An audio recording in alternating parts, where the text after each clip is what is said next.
Hey guys, it's Ty here. Happy Tuesday. Today I'm going to share a comparison video of my Rolex Submariner 114060 on the right and my newest Submariner, the 124060 on the left. Let's do a wristwatch check. I am wearing my Explorer 40 today on this beautiful discontinued Hodinkee leather strap.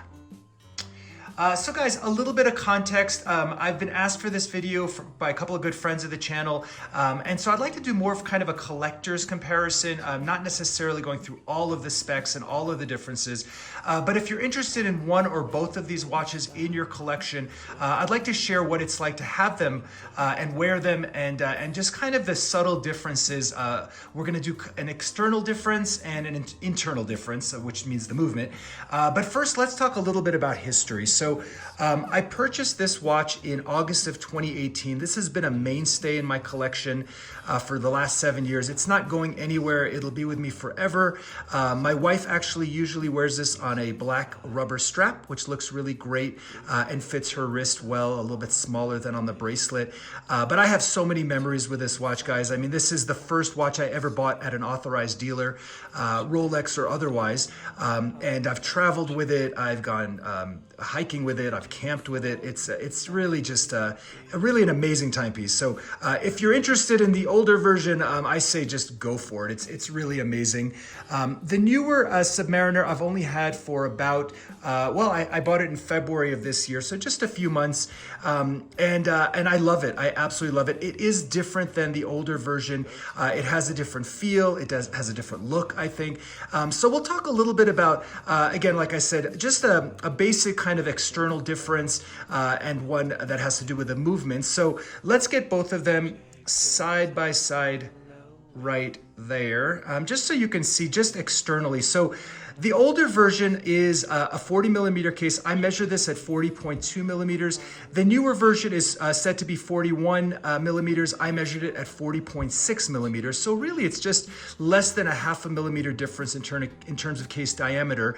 But where you really see and feel the difference on the wrist is gonna be the lugs and the connection between case and bracelet. So the older version has that super case. It's broader. The lugs are square. It's beefier crown guards. I always kind of considered it as a very masculine looking watch, and I absolutely love that. The newer version, you can see, has more graceful curves. It has a more of an integrated look to my eyes and a more integrated feel on the wrist. Now, one of the reasons is that Rolex decreased, they trimmed a half millimeter off each side of the lugs, which makes a difference. They also increased the lug width right here from 20 millimeters to 21 millimeters. So it really does look to me, like I said, more integrated, and it does feel to me better on the wrist than the older ones. It's sort of like once you see something, you can't unsee it. I can't really unsee that look and that difference in perspective and that feel. The newer one feels a little broader on the wrist, which I really like, kind of like my Explorer 2. Now, internally, we have, of course, the change of the movement from the 3130 on the right to the 3230. And really, I mean, there's improvements to the escapement and the oscillator.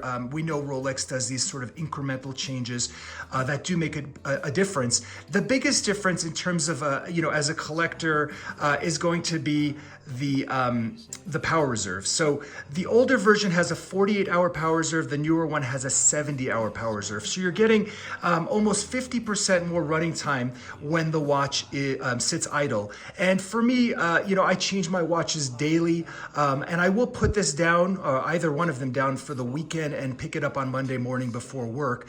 And I realize the newer one is still running. This one needs to be wound. Not a big deal, but it does make it a little bit more convenient. And I do like that. And I know that Rolex has done other changes with the movement that, will affect the long-term use of these watches. So a little bit of external, a little bit of internal. Now, memories aside, because if we take in the account of memories, I would choose this hands down any day. But I would choose the newer version if I was to choose, like on the pre-owned market, either one of these. I would pay, I think it's about $2,000 more and get the newer one for, again, again, thinking kind of in the long term. If I was thinking financially, I would get the older version because again, it's an incredible watch. I absolutely love it. And it doesn't have such a big difference that it doesn't hold its own, if you will. Anyway, guys, I love them both. I have a couple of other Submariners, as you guys know, but really my go-to these days has been the newer 124060. It's just such an easy watch to wear. I mean, they say, you know, they're icons for a reason. And I think having both of them is a great thing to have in the collection. You know, you want a different feel. Maybe one stays on the bracelet, one goes on a different strap. I like that. It's not for everyone, but they're, you know, you can't go wrong with a Submariner. I've said that many, many times. So anyway, guys, let me know what you think of these watches. Which one would you choose? Maybe you own one in your collection. Share your thoughts down below, guys. Thanks for watching. I do appreciate it, and I will talk to you soon.